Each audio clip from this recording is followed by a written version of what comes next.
கர்த்தர் உன்னை காப்பார். The Lord will protect you. அதுதான் தேவன் கொடுக்கிற வாக்குத்தத்தம். ஏன் தெரியுமா? இது ஒரு கொடிதான காலம், கடைசி காலம். சாத்தானுக்கு இன்னும் கொஞ்ச காலம் இருக்கிறது என்பதை அவன் அறிந்திருக்கிறபடியால் கோபம் கொண்டு உலகத்திலே பல தீமையான காரியத்தை தீவிரமாய் செய்கிறான். வெளிப்படுத்தின விசேஷத்திலே நம்ம வாசிக்கிறபடி அவன் தீவிரமாய் காரியங்களை செய்கிறான். அழிவை உண்டாக்குவது, நாச மோசங்களை உண்டாக்குவது, தெய்வ பிள்ளைகளுக்கு விரோதமாய், தெய்வ ஊழியர்களுக்கு விரோதமாய் பலமான காரியத்தை செய்து தாக்குதலை நடத்துவது.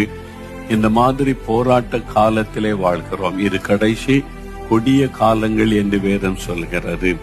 இந்த கொடிய காலத்துல நமக்கு பாதுகாப்பு தேவை. இந்த பொல்லாத சாத்தானுடைய கண்ணிக்கும் அவனுடைய கோபத்துக்கும் விலைக்கு நம்ம பாதுகாக்கப்பட வேண்டும். அதனாலதான் கர்த்தர் இந்த வாக்கு கொடுத்திருக்கிறார்.